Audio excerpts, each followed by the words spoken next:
Zacharie, chapitre 4. L'ange qui parlait avec moi revint et il me réveilla comme un homme que l'on réveille de son sommeil.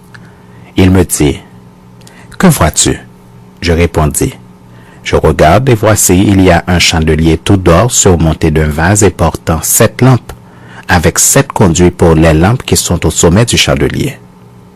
Et il y a près de lui 2 oliviers, l'un à la droite du vase et l'autre à sa gauche. » Et reprenant la parole, je dis à l'ange qui parlait avec moi, « Que signifient ces choses, mon Seigneur ?»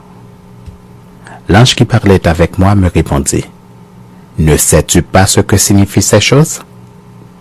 Je dis, « Non, mon Seigneur. » Alors il reprit et me dit, « C'est ici la parole que l'Éternel adresse à Zorobabel.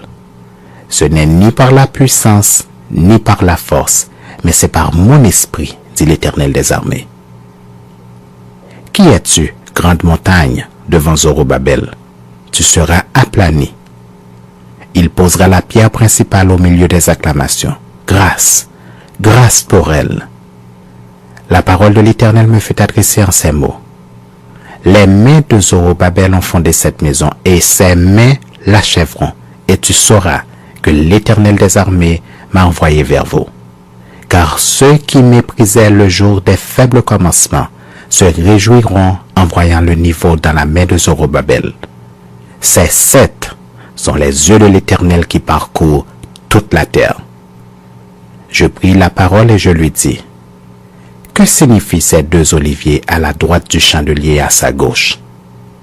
Je pris une seconde fois la parole et je lui dis, « Que signifient les 2 rameaux d'olivier qui sont près des 2 conduits d'or, d'où découle l'or ?»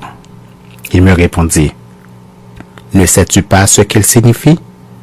Je dis, « Non, mon Seigneur. » Et il dit, « Ce sont les 2 ouins qui se tiennent devant le Seigneur de toute la terre. »